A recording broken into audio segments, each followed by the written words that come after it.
While we do His good will, He abides with us still, and with all who will trust and obey.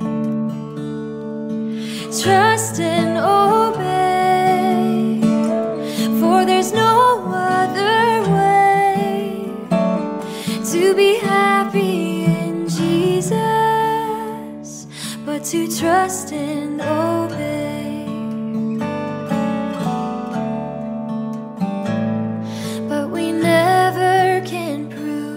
The delights of His love, until all on the altar we lay.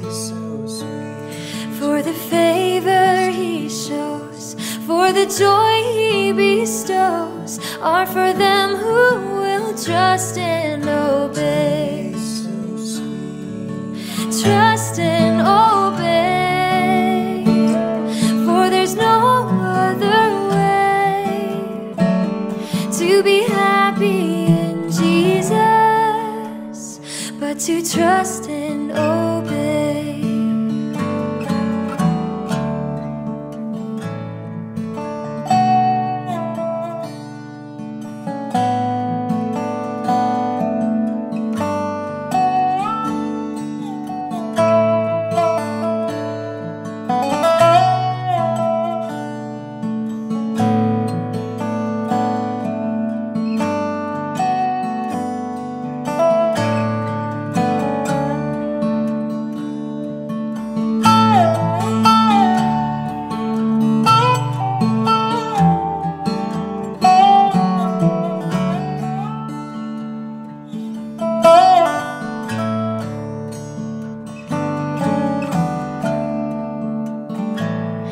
Then in fellowship sweet, we will sit at His feet, or we'll walk by His side in the way. And what He says we will do, where He sends we will go. Never fear, only trust and obey.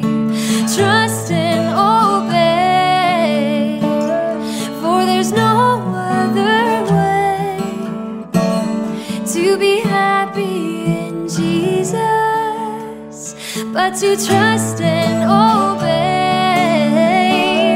For there's no other way to be happy in Jesus, but to trust and obey. Tis so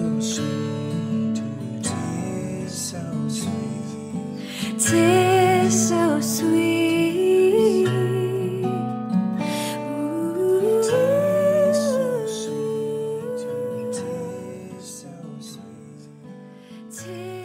so sweet.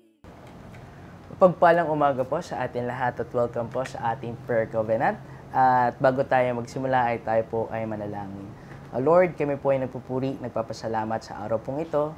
Nabay-gabayan niyo po kami, Panginoon, sa aming devotion ngayon pong umaga. Patawarin niyo po kami sa aming mga pagkukulang at naway sa kalakasan na pinagkakalob niyo po sa amin ay magamit po namin ito sa pang-araw-araw po namin. Sa pangalan ni Jesus, tupot sa madalangin po namin. Amen at amen. Ang ating scripture po ngayong umaga ay matatagpuan po sa John chapter 6 verse 20 to 21 at babasahin ko po ito sa NIV version. Ang sabi nga po dito, but He said to them, "It is I, don't be afraid." Then they are willing to take Him into the boat, and immediately the boat reached the shore where they were heading.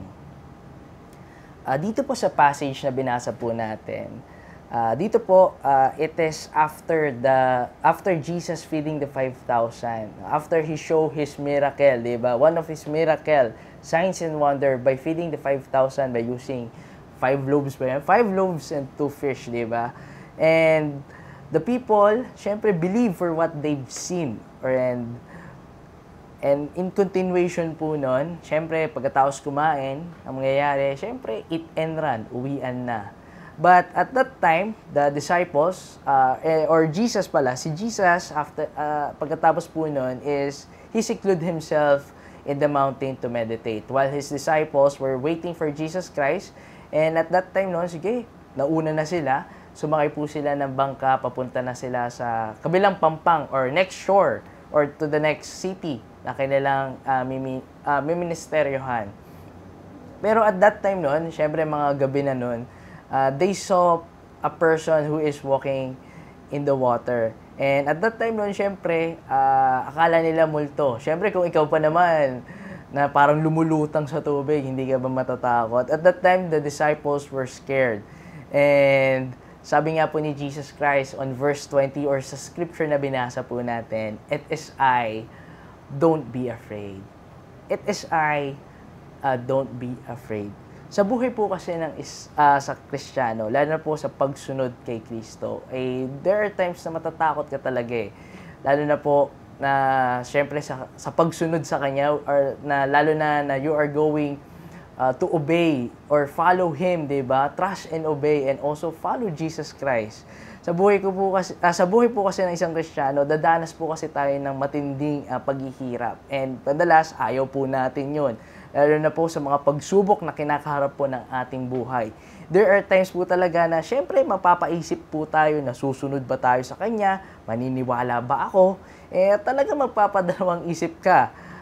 Pero sabi nga po sa verse 20 na binasa po natin, "It is I, don't be afraid." Dagdagan po natin isang verse, di ba? And also sa Isaiah, sabi po nga ng ating Panginoon that time, Isaiah 41, di ba?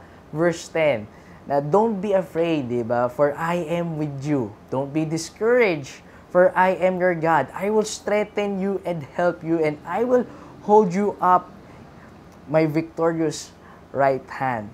So what comes next po, 'di ba, sa pagsunod po sa Kanya? Madalas kasi pinapangunahan tayo ng takot.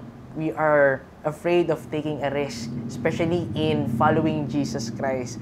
Minsan nga napapaisip tayo, Lord, ano ba 'yan nung kapanahunan na hindi ako naniniwala sa iyo or hindi ako nagbabasa ng Bible. There are times na hayahay lang ang buhay. But when it comes, when I accept Jesus Christ, bakit ganun, Lord? Ang dami agad problema. At that time that you are, God is already giving you, syempre mga test or mga pagsubok sa ating buhay kung gaano tayo katatag, di ba? Kung gaano natin tawag dito, kung paano natin isasabuhay ang Kanyang salita, 'di ba? Pero sabi nga po ng ating Panginoon, so what comes next pagkatapos po ng pagsunod po natin sa Kanya is to believe in Him. Kung kukontinue po natin sa verse na binasa po natin, sa verse 29, the work of God is this, is to believe the one He has sent. Believe in Jesus Christ. There are times na we want to see first before we believe. Tama po ba? Especially in our faith. Minsan kasi mapapa-wedi nga, Lord. Sample nga, di ba? Pero sabi nga po doon, tama po na minsan, hindi lang minsan, kundi madalas din natin sinusubukan po ang ating Panginoon. Tulad ng, Lord, ipasa mo ako sa exam, di ba? Or Lord, ipasa mo ako sa exam, magsisimba ako bukas. Lord, I ask na manalo sana ako sa loto. Example lang po yun. At magbibigay ako ng tithe sa church. Hindi po ba na pwede ka magsimba ka muna para ipag-pray mo na bibigyan ka ng lakas sa exam mo? O kaya naman, magbigay ka muna ng tithes para maging tapat ka sa pagbibigay ng ikapu mo bago ka pagpalain ni Lord ng siksik-liglig at umaapaw. Siyempre mahirap, 'di ba? Especially in following, in taking a risk. Sabi nga po sa John chapter 20 verse 29, sabi nga po dito, "Blessed are they who have not seen but they believe." And as I end po sa ating short devotion, sabi nga po sa John chapter 11 verse 40, then Jesus said, "Did I not tell you that if you believe, you will see the glory of God?" I know that we are doubting ourselves, diba? To take a risk, to follow and obey Jesus Christ, because we are afraid to be mocked, or receive pain or suffering. But remember, that faith always involves risk. Why not to take a risk by leaping our faith in Jesus Christ? And I pray that all things that we ask in prayers, by believing in Him, for we shall receive His glory. Tayo po'y manalangin. Lord, we thank you for your words, your scripture, in giving us wisdom, and your message for us. Alam po namin, madami kaming mga pagkukulang sa bawat isa, lalo na that we are weak, especially our faith. Mabilis kami matakot, or mabilis kaming manghina, O Lord. Pero nandiyan ka para i-guide po kami, protektahan kami, at iligtas niyo po kami sa kasalanan. Kayo po nawa maghari sa aming mga puso, for we believe in you. And this we ask in the mighty name of Jesus Christ. Amen at amen. Magandang umaga po sa ating lahat, and God bless po.